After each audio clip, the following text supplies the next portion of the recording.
welcome Lovi Poe, Tony, and Marco Gumabao.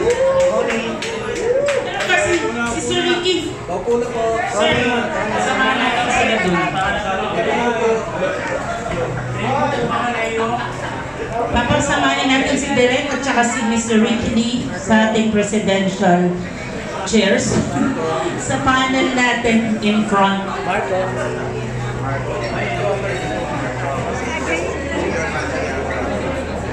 Oh, wait lang ha, ayusin natin ha. Paupuin natin yung iba. Kung gusto nyo mag-pictorial dito na lang sa iba. Pa-isa-isa. Pwede ba yun? O, dito na lang daw. Group ng group. Wait, hintayin natin si ano. Direct sali ka ito kasi Sir.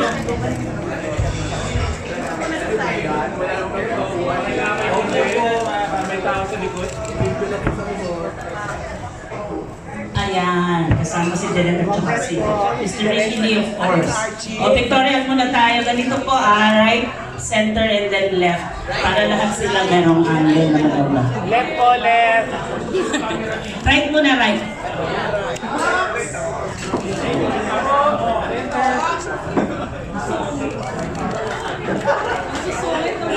Okay na kayo sa right?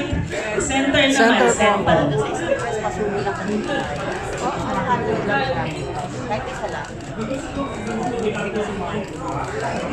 Si Marco daw, medyo umangat ka, Marco, hindi ka pili. Okay, left naman.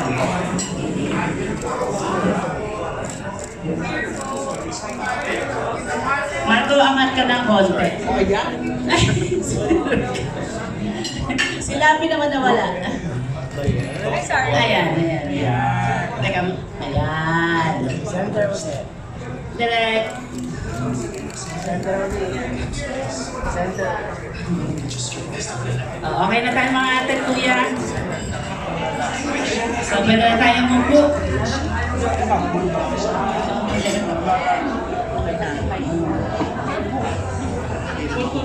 Okay, first of all, syempre pabatiin muna natin ang ating cast members, sila, ang ating writer and singer, Joel, sa inyo.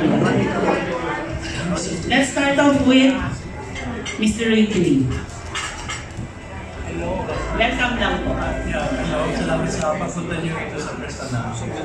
Walang mic? Wala daw may kuya. Hello. Ayos ng audio. Ulit, Ricky, hindi narinig. Okay na yun. Maraming salamat sa pagpunta niyo sa aming presscon. Hindi tayo pwede.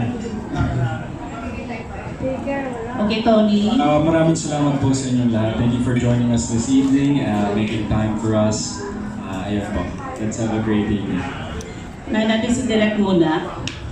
Salamat po sa pagpunta niyo. Ito po ang kaunang pelikula ko for this year. Thank you po sa pagpunta niyo. Marco. Yes, magandang gabi po sa inyong lahat. And thank you so much for spending time with us here para i-promote yung movie namin na Hindi Tayo Pwede on March 4 in cinemas nationwide. Thank you po. And of course, si Lovi. Hi po sa inyong lahat. Nagpapasalamat po ako dahil alam ko ngayon pa lang ay susuportahan niyo po yung pelikula namin. And thank you so much for being here with us today. Thank you. Okay, so huwag na natin patagalin. Sino ang gustong magtanong na una? Who wants to ask the first question? Tapos ka na ba kumain, JN? Pupwertsahin na lang kita. Si Lovi muna. Lovi, kumusta naman yung mga bagong leading men? Nako, ang sarap nilang katrabaho. Ganon? Yes, super, sinabi ko nga po kanina na aside from the fact na alam naman natin like they're the hottest men in the industry and napakahusay na yes. Napakahusay talaga nila. I mean, yung pinakita nilang emotion, mas nag-shine for me. So, ibig sabihin, napakalaking bagay nun because we all know how they are, Sasayin natin. Si Marco. Yes. Hindi. Si Lovi, si Marco. Pag-describe ko si Marco as co-worker. Actor. Especially sa love scene. Dami ka. Yes. Okay, as a coworker first. No, he's super fun. He's always been very light and such a breeze talaga. Lagi punta kasama si Margo. Kasi hindi lang naman ito yung first time namin magkatrabaho sa movie. But of course, nagkakasama kami sa mga shoots and all that. So, yeah, he just made it easier for me since maalaga at basta hindi mahirap katrabaho. Very gentleman din. And the love scene, yeah, that was good. That was good? Ano ba yun? That was good. I mean, like, he was very maalalay. And Yes. tika mo, nakaka-stress. Nakaka-stress. Oh. Si Direk kasi. Oh, bakit? Ang No, biwasan ng Direk. No, because may mga surprise talaga. Si Direk kasi parang minsan, of course, may choreography and everything. And then, there comes this move na nagulat ako. Kasi alam ko, binulong ni Direk. Like? Ano yun? No, but Pwede just ba watch it malaman? na lang. Ah, watch it. Yeah. How about Tony? Si Tony, yun, first time ko din nakatrabaho. And the scenes that we shot kasi, very critical. And it's just so nice that I was able to share that level of emotion with him. Kasi nga, parang, pinakita dito sa story is that you get to love, but you can't love the same way twice. So parang hindi mo makakompare yung love ko kay Tony and yung love ko kay Marco dito. So it's just like, to share that level of emotion it was beautiful too. Ano muna si Mark? Ano mo si Marco? Best friend. Ano best friend? Yes. Oo. Magkaroon kayo ng love. Sino best friend kayo? Yeah, Yes, ano ka we're best friends. Best friend. Ikaw naman, Tony. Ano yung role mo dito? Ako yung, at first, best friend din. Best friend. Tapos naging lovers. Tinuhog mo pareho sila. Lovi? Tinuhog mo? Oh my God. You can put it that way. No, it's a joke. But no, I think it's a way of showing everyone sa pelikulang to na parang anyone can actually move forward somehow. But yeah, and then it's a different kind of journey kasi of moving on. Yeah. Thank you. Marco naman, kumusta naman si Lovi? Ipag-work, tsaka sa lahat na mag-excel ninyo Well, si Love naman yun nga, as she mentioned a while ago, matagal na kami nagkaka-work together with shoots, mga ganyan campaigns together. But yung maka-arte kasama siya, first time ko rin talaga na makasama siya. And I've seen Lovi's movies before and isa talaga siya sa pinakamagaling dito sa industriya to. So, ayan. Okay ba? So, Thank you. it was such an honor to, of course, to work with everyone here. Of course, kay Direk, kay Sir Ricky D.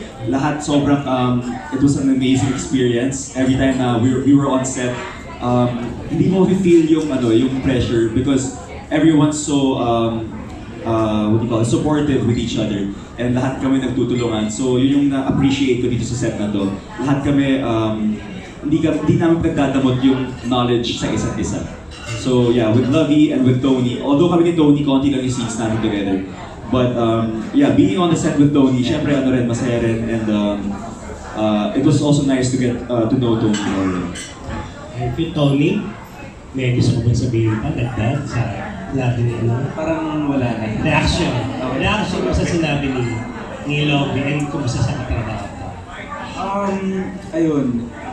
It's my first time working with Lovi. And it was such a nice experience because the scenes were sometimes super heavy, super emotional, and when you put yourself in a place that's so vulnerable like that, it's so important that you feel comfortable with the person that you're working with. You want it to feel like a safe environment, which was what I found naman with my rapport with Lovi. So it was great, and aside from Lovi, like I really had so much fun working with this cast and with this team. Direk, I love you. I love you too. Alamin naman natin, Direk, kumusta yung mga artista mo? Tatlo. At dami ko na nagawang pelikula. Ito, isa sa mga pelikulang napakalakas ng chemistry bilang tatlo. Pwede na nagdagan ng algebra, geometry, calculus, ganoong kalakas ang kanilang Chemistry. May chemistry na may algebra pa. tambalan. Ngayon lamang ako gumawa ng pelikula na hindi ako nahirapan sa love scene. Ganun. Pero mahirap sa director gumawa ng love scene. Gumawa ng love scene na hindi nakakasuka. Gumawa ng love scene na hindi naiinsulto ang sensibility ng mga manonood. Dito, kasi nila sa love scene. Dahil sinusunod nila ang gusto kong sabihin. Anong love scene? Mahirap kasi gumawa ng love scene na yung artista ayaw gawin. Napakahirap nung gano'n, ayaw naman niya, paano gagawin? Ito hindi, willing sila at cooperative sila at naiintindihan nila ang vision na meron ako doon sa love scene na ginagawa nila. Sapagkat yung love scene ay bahagi ng isang napakagandang istorya na sinulat ni Ricky Lee. Hindi mo yaring walang love scene. Kailangan may love scene. Nagawa namin ng matagumpay at nagustuhan naman nilang lahat nung makita nila ang love scene na ginawa nila. Kasi siguro hindi pa nila nakikita siyempre. Nung makita nila, ang galing sila. Hindi lang sa love scene, kundi sa buong pelikula. Silang tatlo ang nagdala ng buong pelikula. Napakahusay nila. Kumusta? Ano ba love scene pinagawa mo kay Marco and Lovi and Tony and Lovi? Anong love scene? Para alam namin kung ano mapipicture namin sa Panoorin nyo rin, detalye ko pa sa'yo kung paano. Lovi, basta mo ba ginawa, direct? Kung ano yung ginagawa nila. Sa kama ba? Sa kama. Alam naman saan. Sa kusina? Hindi, sa kama. Kama lang? Sa kama. Wala nang iba pa kundi sa kama. Ano ba ginagawa? Kung anong ginagawa ang nagla-love scene. Hindi namin Ako, i-detalye ko pa ba? Ano ba? Ano yung binulong mo kay Marco? ano yung binulong mo kay Marco? Sabi ni Don Don. Kanina may sinabi Marco ka. sabi ni Love.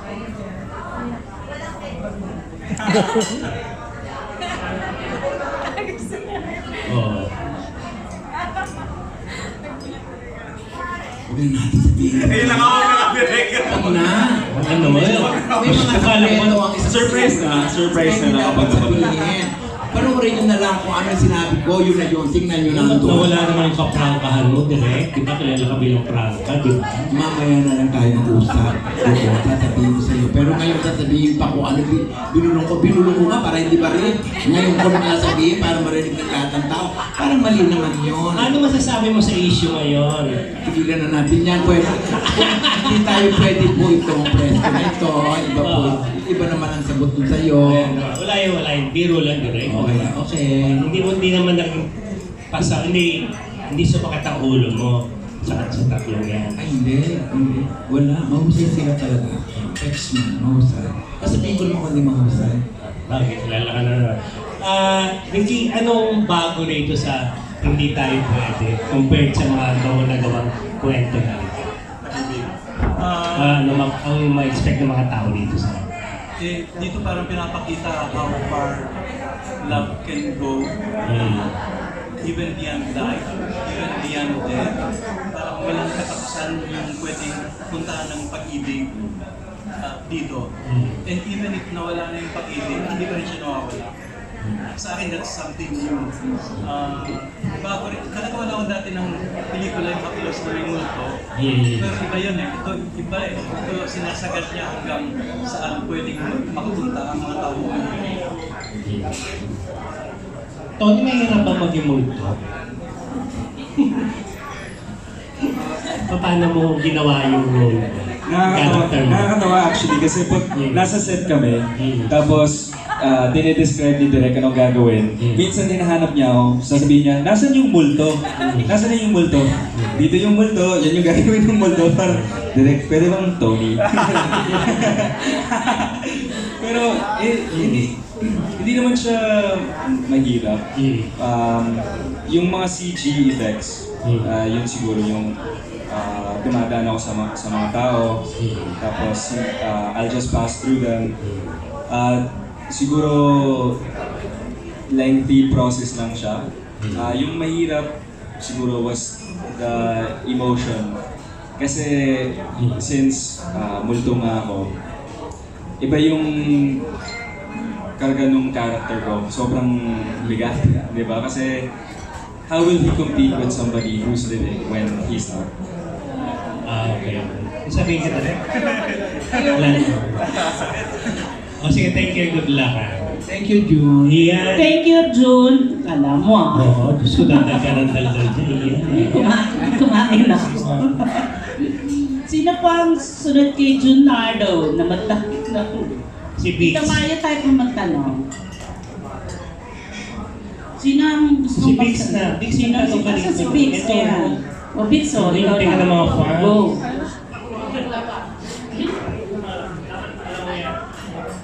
Hello guys. So, since si Tony and Marco first time may makatrabaho si Direk, how was he dun sa set? Ako first. Well, of course, syempre nung before kami nag-start, syempre, natakot talaga ako tumumunta direct. Natakot talaga ako, sabi ko, kinakabahan ako because syempre, si Direk yan and sabi ko, kailangan ko galingan to kasi kung hindi ko gagalingan to, mapapagalitan talaga ako. Pero the first day namin sa set, doon ko nalaman na sobrang sweet naman rin pala ni Direk. Kasi hindi naman talaga siya na, promise, actually kami dito, we were talking about it kanina. Kasi first time namin both nakatrabaho si Direk eh. And andun yung intimidation at first, before you get to work with him actually. Andun yung intimidation. Pero nung first time namin sa set, first day namin sa set, wala, it was so light, it was so easy, and very supportive talaga yung buong set, kaya nakakatuwa. Parang same sentiments din. Like, nung first day, sinabi ko sa driver and RM ko, kailangan sobrang aga natin So medyo OA, like 1 hour before call time, nandun na ako. Tapos, may isang scene kami na parang kailangan ko umiyak. Tapos hindi ko magawa kasi akala ko tight shot na.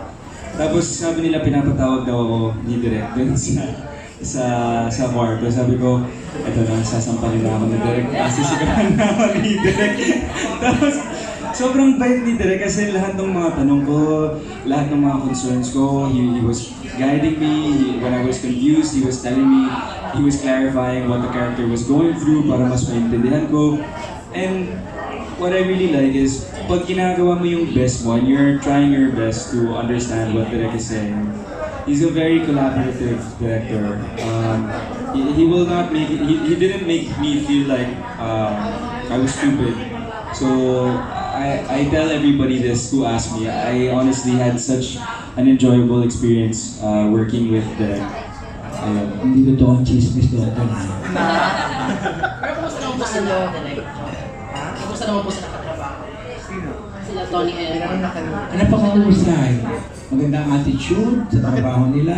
Sila isa sa mga artistang magtatagal sa profesyon ito. Mahusay sila at magandang attitude sa trabaho. Magandang kasama. Bakit ka sweet sa kanila? Ikaw may masamang mga intention. Ang linis direct na tanong ko. Bakit ako Ayun, sweet? send ng question. Sweet din naman ako kay Lovi. Sweet naman ako sa kanila lahat. Sweet naman ako. Hindi, sa batch na to sa kanila, bakit ka sweet samantalang sa ibang mga naidirect mo na? Dahil mahusay sila. At alam nila kung saan sila dapat nakalagay. At dumadating sila on time. Yung alam ko yung late. Hindi sila nalilate. Okay? So yung iba raw hindi, pina-follow up na lang nila. Yung iba nga nalilate. Yung iba gano'n. Kaya nagagalit ako. At hindi alam ko ano gagawin nila. Pero may moment na nagalit ka din sa kanilang tatlo? Or talagang hindi sila nakaranas ng Hindi sa kanila. Hindi sa kanila sa mga tao ko. Sila, wala. Hindi ako nagalit sa kanila. Dahil mahusay nga sila. Sinasagot ko ang mga tanong, intelligente sila. Mahirap na trabaho ang gagang actor, actress. Yung mga tanga-tanga, mahirap yun. Pinakamasarap na trabaho ang mga intelligenteng actor at actress. Uy, bigyan ng panimlo. Yung mga nagtatanong, yun ang gusto ko. Hindi lahat na sabihin ko, gawa ng gawa, mamaya mo kung ano na. Nagtatanong, bakit direct? Bakit ganyan? What is it? Mabuti yun kasi pero komunikasyon, yung director at yung artista. Pero naman po kayo parang banggaan or nagkakaiba ng opinion pagdating sa... Ha? Hindi mo tinitake yun parang Hindi na nagkakabanggaan ng opinion. nagka-clash. Pag nagkakasok opinion, ako mananalo, ako director. Basta lang si director hindi ka makikinig sa akin. Pero kapag maganda ang iyong suggestion, I will take it. Ay, oo, maganda yan. Pero in the final analysis, the director must be the one to be followed in the set. On any artistic subject, on any artistic inclinations, it must be the director that must be followed. But the director should be open in accepting suggestions from the actors. Naintindihan ko dahil artista din ako, actor din naman ako. Thank you. Thank you, Vince. Ayun. Ang paborito ko si Archie Liao. Kapatid niyo. Ayan na si Archie, madaming tanong niya. Oh, one-on-one yan, direko. Talk show. Sige, matulog muna tayo lahat. Charot. Maraming tanong niya. Congrats din sa movie niyo. Ang tanong ko dun sa lead stars, I know na magagaling kayong actor. Were you in any way bothered na more or less in-expect sa mga pelikula niyo na makita kayong sexy? Is in any way parang na-eclipse yung acting niyo pagdating ba ng ganun mga pagkakataon? I think hindi naman siya nakaka-bother, but it's more of like, siguro of course it's something that people will talk about, pero I think it's nice to surprise people as well. Kasi pag mapanood nila, oh, they're just gonna expect a beautiful love scene, or, you know, but of course, doon nila ma-realize, oh, this is written by Sir Ricky Lee, and this is directed by Joel Laman. Oh, that's why this movie is so beautiful. You know, it's nice to surprise people. Kasi syempre parang, it's something that's expected talaga. When you're paired with, of course, these guys, it's just something na iisipan talaga nila. So, which is not a bad thing. It's actually a compliment for them. At least that's how I see it. But, it's just nice na magugulat sila kung gaano kaganda yung pelikula. Well, for me, I take it as a motivation. Like, whenever people expect us to be na parang, pag nakita kami, sexy movie lang yan. Wala naman acting yan. For me actually, it's a motivation to show them, like what Lovi said, to surprise them that you can give something. Because, iisipin nila, hindi naman marunong umarte yan. Puro paganda lang ng katawan yan. Then when they watch the movie, magugulat sila. So, for me, yun yung motivation na I really hold on to. Para, it's not really proving them wrong, pero just showing them na we can do kung ano yung hinihingi ng character sa'yo. So yun. And of course, para sa akin, being sexy is also an art. Diba? It doesn't mean na you do something na may love scene ka, malaswa ng tingnan. Because not everyone can do love scenes. Diba? It's very, very hard. People think it's really easy, pero it takes a real actor to do the love scenes properly. Yun yung sa akin. Siguro sometimes it gets frustrating when people just view you as this sex symbol. Alam mo, when we talk, that's not how we look at ourselves. We don't look in the mirror and think like, oh, I'm so sexy, like, I'm ready to be sexy today. I mean, hindi kami ganun. So sometimes when we're on set and then we have to take off our clothes, we're like, oh, I'm so shy. Nahihiya pa kami. Puro kami, I'm not ready. Tapos kami magsasabi. Kasi that's not how we look at ourselves. So sometimes it can be frustrating when that's the only way people view us. But at the same time, it's also a compliment that people think sexy nga kami. So I'm super grateful naman sa mga tao and to you guys who still view what we're doing and add the actor part to it. Kasi it is hard. Diba? But I have to say in this project, I was telling Lovi, like when I think of a beautiful sex scene, like when I think of the sex scene that is so tastefully done, parang ito yung makikita nyo sa film na to. It's like the sex scene of my dreams. Parang ganun. It's so beautiful. Yeah, I remember you said that after our love scene. So, wow, this is exactly how I imagined it. Yeah. Which is true. Ang isa sa pinakamahirap na gawin ng director, sex scenes. Sa akin, I was so fortunate na hindi ko na kailangan pakita silang sexy. Dahil sexy na sila. Kasi mahirap umanggulo dahil gusto mong gawing sexy. Hindi lahat ng tao binayaan ng Diyos ng kapasidad ng mukha silang sexy. May mga tao pa sexy na pa sexy, hindi naman sexy. Diba? May mga tao binayaan, pag tingin mo ay sexy without doing so much. Dito, tatlong ito, sexy. Sexy talaga sila. Magandang tingnan sa mukha. Ay, magandang tingnan sa screen. Diba? May mga taong gusto magpa-sexy, hindi naman sexy. Sila, biniyayaan ng gano'n. Follow-up question kay Tony, pinag-usapan yung kissing scene yun sa isang pelikula ni Angel, yung Glorious. So you expect that na mas matindi yung kissing scene nyo dito ni Lovi? Hindi naman sa mas matindi, but I think just don't have expectations going into this film. Expect something different. Kasi Glorious is like in its own lane, and itong movie naman, sobrang iba yung take ng mga eksena na ginawa namin. So it's completely different. So sana hindi sila mag-expect going into the movie na for sure iba yung mas matindi yung makikita namin dito. So I just hope they expect na it will be a different take. Lovi, how would you rate yung dalawa as a kisser? Funny because I expect this question. No, hindi ko alam yun. Sabi ko, feeling ko na talaga yun. But di ko inisip yung masagot. I can't rate it. I guess it's so weird. Ang awkward ba yun ito? Diba? Sabihin ko na lang mamaya. No, I mean like, of course, when you're doing scenes like, like these, it's just, you have to make sure na yung kasama mo is doing it because you just know if someone's taking advantage of the situation. So, because you know that they're not, makes it a 10 out of 10. When they're doing it tastefully, and of course it's something that you feel like is done out of love because that's what the scene calls for, then that makes it a 10. Sorry. Last question din sa tatlo, no? Siyempre, dumamin ka sa mga relationship, ano? Ang tanong ko,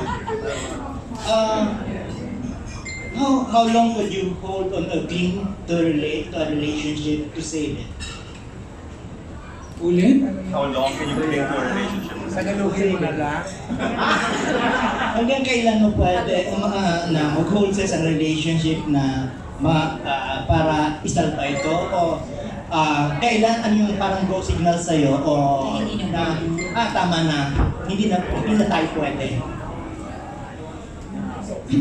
I think, of course, hanggat sa kaya naman, hanggat sa kaya ipaglalaban mo. But it also takes the right person for you to know if that person is worth fighting for. It's just like, I think you reach a certain point na parang, this person is worth it. It's, so, I think it all boils down to whoever you're fighting for sometimes. Well, for me, malalaman mo naman sa sarili mo. Like, if ikaw yung may mahal sa taong to, ikaw rin makakapagsabi kung hanggang kailan mo siya pwedeng ipaglaban. Kung how long can you cling to your love para dun sa taong to. So, it actually depends on everyone sa iba't-ibang tao. It depends on every relationship. Pero for me, yun lang. It's only you who can save. And hanggat kaya mong ipaglaban, syempre ipaglalaban mo, diba? And may mga obvious signs naman if you see na talagang hindi na talaga pwede. Syempre may mga taong pipilitin talaga nila hanggat sa talagang walang-wala talaga. So yun, parang for me, it really depends for every other person. Siguro, if you know yourself na your heart isn't in the right place anymore. Di ba? May mga tao kasi na ang hilig nila na magpaka-martyr. May ibang tao naman na konting takot lang mag-walk out na sila. So, I think it's up to you to decide na if there isn't love there anymore, then you have two choices. You can suffer and stay unhappy, or you can make a painful choice sometimes, which is to walk away. But sometimes that's probably the best choice for the both of you. Congrats sa movie niyo. Thank you, Archie. Kala ko last na yun, charot. Sige, go on, Archie. Joke. Okay na? Talaga ba?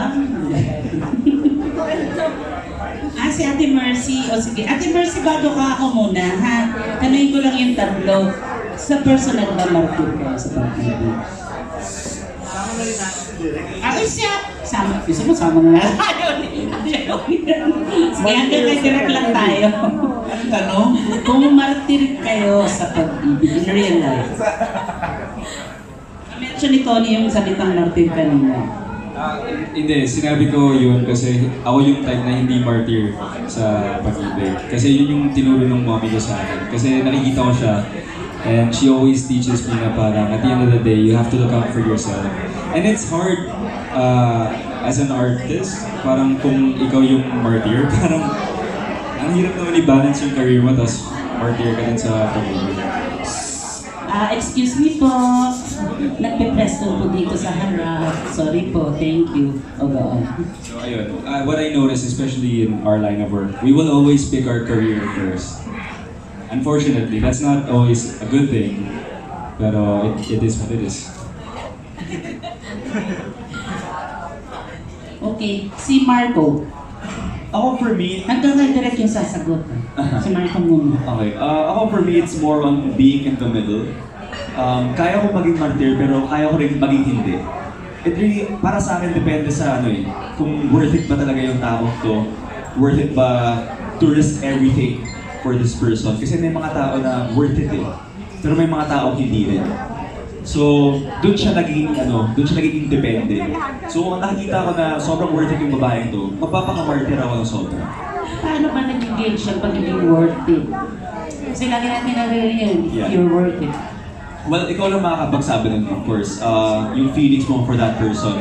Siyempre, kung may gusto tayo isang tao, iisipin natin na worth it talaga yung tao to. Kahit na ang dami nagsasabi ng mga negative stuff about that person, we're gonna block all of those negative comments Kasi iisipin natin na they're worth it tong taong to. For you personally, how would you say that a person or a girlfriend is worth it? Well, Kahit isang example lang. what do you mean? Kahit isang example lang. Well, ako, masasabi ko worth it yung tao kung kaya rin niya akong paglaban. Diba? Kasi kung ako lang yung lumalaban para sa relationship namin, tapos siya hindi siya worth it. Because she's not also fighting for you. So dapat, nagkakaintindihan kayo, and then you guys both love each other para talaga masabi mong worth it rin talaga siya. Okay na doon. O si Labi naman. I don't think martyr po ako. Yes. I think it's I don't know, I think it's hard to fight for something that you think, but it's kind of like the same what Marco said, as long as that person is fighting for you too, or then that's probably one reason to fight for a relationship. But if it's only you, walang point. So, Okay, si Direk naman. Hindi ko alam. Martir ba ako? Ano ba ako? Ang sabi ko lang, 43 taon na ako nakatali sa isang tao. Martir ba yun? Ano ba yun? O exploiter ako? Hindi ko alam. Pero hanggang ngayon, kasama pa rin kami. Wala kang mga extra. Ano? Wala. Extra curricular daw. Alin? Ganda yung sagot mo. Okay na. O sige, Ate Mercy. Tapos, ano lang po inform ko lang kayo. Lahat ng tanongin nyo na ngayon kasi afterwards, after Q&A, TV interview na lang po ang pwedeng entertain and then I think they have to leave. So, after Ate Mercy, I'll entertain just one question. Ha? Ano siya? Si Alan Don, si Doc, mayroon daw question, si Alan Don. Alan Jones. Si Jude, Mercy and Jude, and then ikaw, Te. Oh, and then Alan. Last na si Alan, cut off na natin. Okay. Oh, Ate Mercy, may mic ka Okay na. na, para lang Lovi, para lang may connect na sa title. Pwede ka ba? Pwede ka bang makipagrelasyon sa isang multo na naging karelasyon mo nung hindi pa siya multo? Well, parang mahirap po yan eh. I think it's tough kasi parang eventually reality will kick in, di ba? Na parang you won't get to do the same things that someone na who's living, di ba? Parang ganun. Although, sometimes kasi may isip ko na if this person is really the one and that person is irreplaceable, then depende yun sa tao eh. But for me kasi syempre, I don't know, it must be tough if something, kasi parang feeling if the person you love, parang nawala siya sa buhay mo, parang feeling ko din if you're gonna die inside as well, you know what I mean? So, but it's still different of course if you're in a relationship with someone who's actually alive. Okay. In real life, kanino mo sasabihin na hindi tayo pwede? Sa ako po. Hindi sa akin Kanina ko po sasabihin. Oo. I think, sasabihin ko yan sa tao na alam kong hindi, who I know I won't be able to give my love to, you know? Siyempre parang unfair naman yun sa isang tao na bigay lang ng bigay tapos hindi mo rin, you can't reciprocate that love. Yeah, I'll tell that person na hindi kami pwede because I can't love him the same way I was. Okay, thank you. Thank you. Total tinanong mo yan, Ate Mercy. Mag-aral lang ako kay Lovi. Total, uso ngayon yung totropahin, jojowain. So, sino, sa kanilang dalawa lang ha, si Tony at saka si Marco, sino yung totropahin, sino yung jojowain, and why? Mahirap because parehas sila may qualities na totropahin at Dapat isa lang, isang totropahin. mahirap! Wala, hindi pwede pareho. Go, dalawa lang. They're both it's hard to say. Isang totropahin, isang Okay. jojowain. No, Go. kasi I can't really choose because they're both parang they both have qualities na worth being in a relationship. You know what I mean? So pareho jojowain ito. Yeah. Oo, yan na. Pareho jojowain na walang totropahin sila sa kanilang dalawa. Okay, go, Jude. I'll just make this quick. I'll throw the question to Lovi first. You did Lihis in 2013 and the two actors are equally gorgeous as well. So how does it feel that you're doing another movie with two equally gorgeous guys, but this time it's younger? Yes. No, first of all, I'm just really grateful just to be given the opportunity to work first with fantastic actors. You know, to make a good film, you have to be surrounded by the best team. You know, I have the Joel, I have Suriki, Lee, and then now just to share the movie screen with these guys is so good that I can't even explain how excited I am about this film. I always say na parang, I keep saying actually na this movie I'm very proud of, and the fact that I worked with Marco and Tony is truly a blessing because I feel like I was given like the best cast, given the opportunity to work with them. Thank you. So Ricky, when you were writing Lihis and you were writing this one, what sort of space were you coming from for you to be able to develop the two separate characters, the characters of Joem and Jake, and the characters of Marco and Tony? Actually, madali kasi yung characters na Joanne doon sa Linis. And then, political yung slang storytelling ko. Dito mas pasok sa loob ng emosyon niya. Mas ibang approach.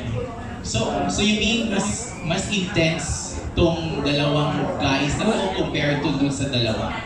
In a different direction. Okay. Yung isa political so parang outward, yung takbo ng narrative palabas. Ito yung takbo ng narrative papasok sa loob. So totally opposite directions. That made it really easy to write the characters of the three. Thank you.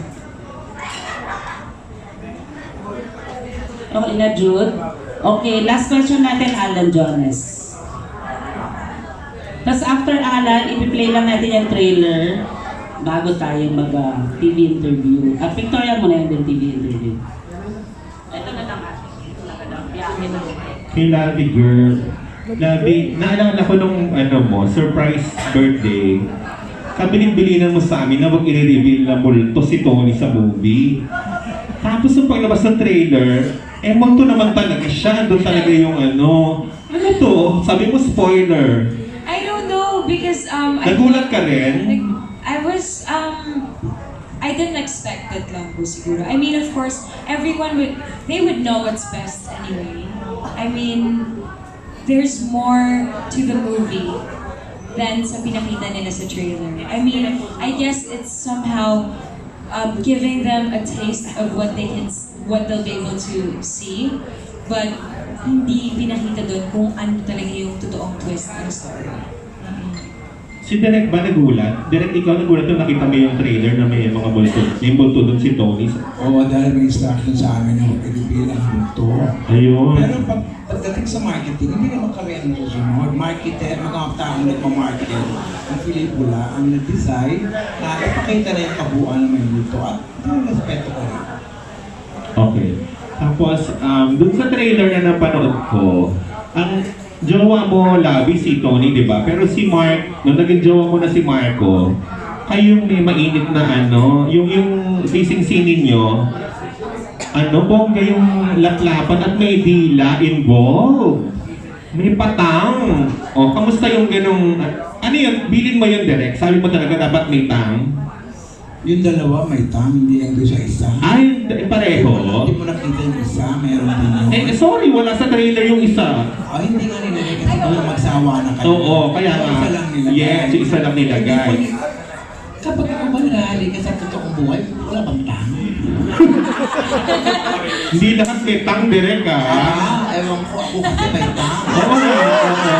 Ay, pinibase ko lang. Tama, oo. Sa karanasan ko. Correct. Pag walang tang, parang hindi ako mahal. Di ba, no? Hindi masarap, di ba?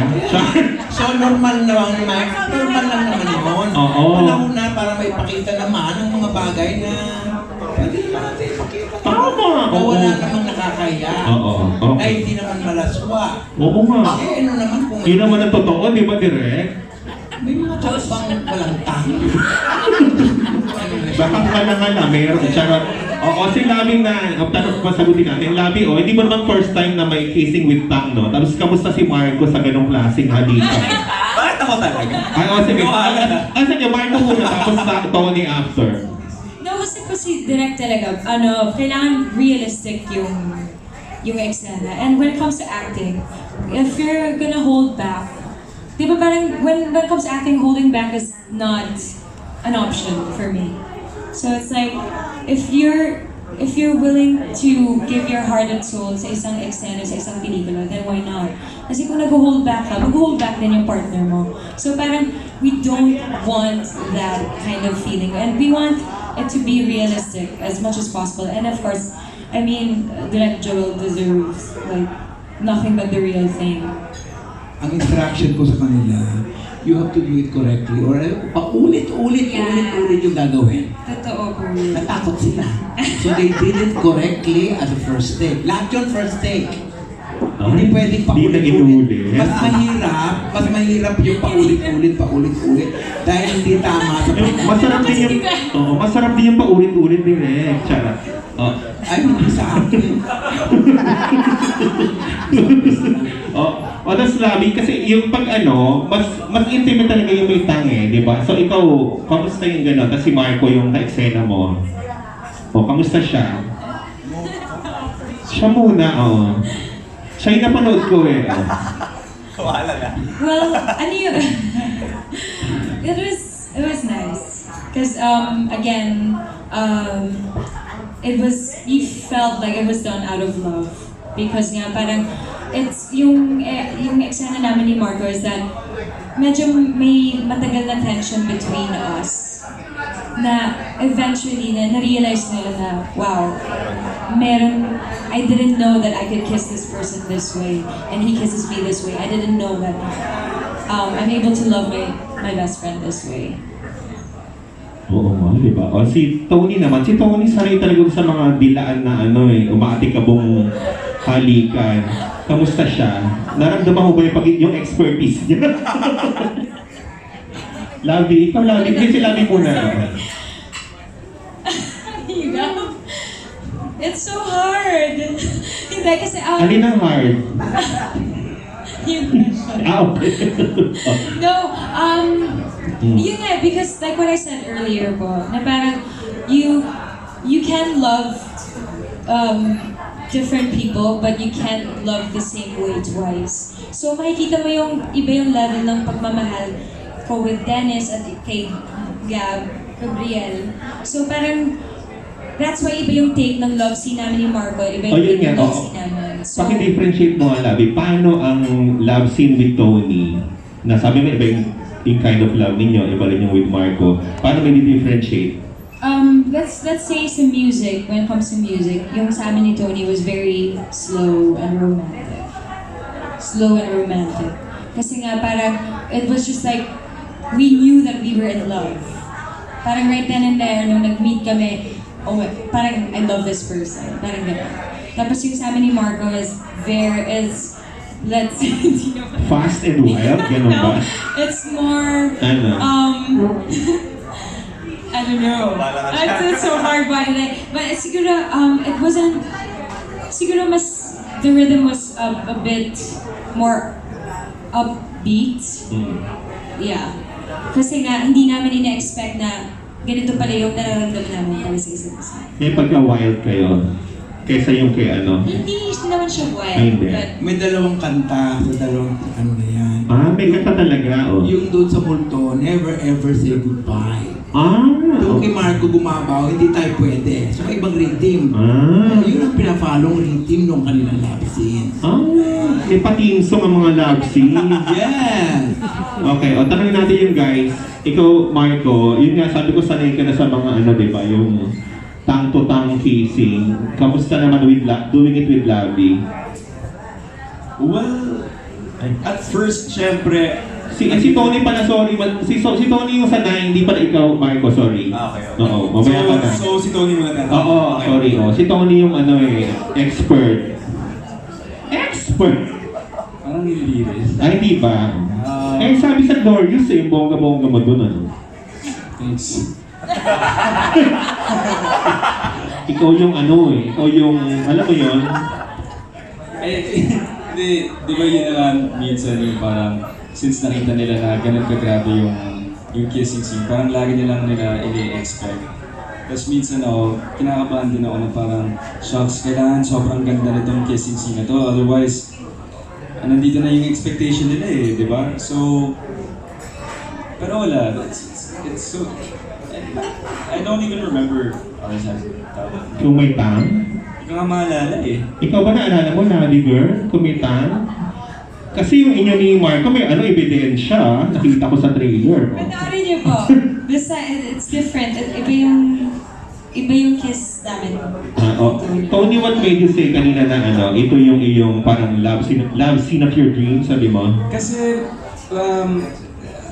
when I think of a sex scene, I want to see kasi two people na alam mo yung kahit sex yung nakikita mo, ikaw mismo pag pinapanood mo siya, kinikilig ka kasi nakikita mo yung passion, yung love nila para sa isa't isa. And I love I love it when I see people playing with shapes and figures and shadows and glimpses. Parang that leaves your imagination running wild. So I'm just so excited nga for you guys to see that scene para you guys can judge for yourself. Kasi sobrang beautiful eh. As I was watching it, I was like, wow, parang ang ganda na nakikita mo talaga na these two people are in love. You know, it takes away the sex part and it adds more na parang these two are madly in love with each other, parang gano'n. And it's so beautiful. Ayun. So mapapawaw kami sa love scene nyo. Kay Marco naman, mapapaano kami, sharap, gano'n. Anong sasabi namin, Marco? At saka, sandali, sa inyo ni Anne, wala kayong tang involved, no? Nung kissing scene niyo? As far as I remember, wala. Oo, pero dito may pag ganon. O, lumevel up ka rin dito eh. O. Idol ko kasi si Tony. May ka ng tips? Tony, parang dahil siya. Oh, kamusta yun? Ganun yung level ng halikan with Lovi? For me kasi, normal, kasi para sa akin yung kissing, well, ito, like for example, out of ganun ba humalik? Ganun ba talaga humalik? O, normal mo yun? Wait lang. Based, sabi ng friends ko. Humalik. Then like, syempre, kasama naman talaga yan. Like when you kiss a person. Kasi with tongue is not, hindi siya bago. Kumbaga, hindi siya nakakagulat if you find out that two people who love each other kiss with tongue. So ako, sa nakita ko dito, yung characters kasi namin ni Lovi, especially for my part, ako yung best friend, na ang tagal ko nang gusto tong si Lovi or si Gabs sa movie. So, andun yung excitement to kiss her, to touch her, because nakikita mo na yung workmate mo na si Gabriel, which is Tony, nakikita mo siya yung boyfriend ng mahal mo eh. So now that you have the chance to show your love to that person, syempre, diba, mag-all out ka rin dun sa taong mahal mo. Because, all out ba ito? Mali yata yung term na all out. All out ka doon? All out sa pagmamahal. Wow! Diba? So, yun yung para sa akin na parang, actually, di ko naman iniisip yung tongue eh. Because yung tongue is just kasama lang naman sa love scene. Pero yung pagka-passionate ng eksena, yung pagka-gigil mo para makaano yung character na yun talaga yung true meaning ng love scene namin doon. So, nagigil ka rin? Nagigil yung yun? Yung si Dennis, hindi ako. Yung character ko yun. O how would you describe yung kiss niyo with ni Lovi? Kamusta siya kahalikan? Hindi ako kisintin eh. Wow! Hindi ako kisintin eh. O sige na, i-kiss mo na. Kayo na lang mag-rate. I-tell mo na.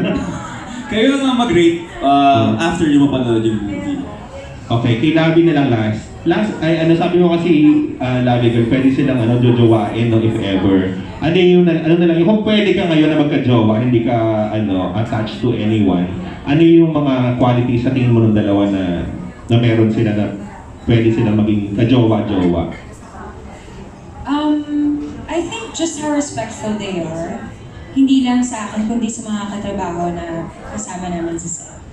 Doon mo kasi makikita na if that person is not just nice to you, but nice to everybody, then you know that person is just being who he is. Like yung hindi nagpapakitang tao kasi genuine lang talaga. So just the fact that they're very respectful to everybody, and also they're very driven. At their age, look at them, they're like doing great movies, working with really good actors and really good directors, and the fact that it's not easy to be in this industry and at the same time be very on top of your game. So yeah, I think that's what makes them really good. Physically, ano yung na-attract ka sa kanila? Physically, eyes and smile. Pareho, sa Thai?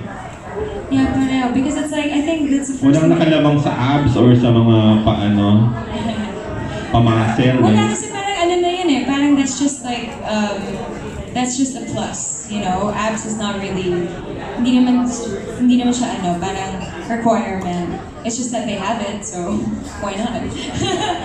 Huh? Oh, dad bod is the way to go. Talaga ba? Okay, thank you.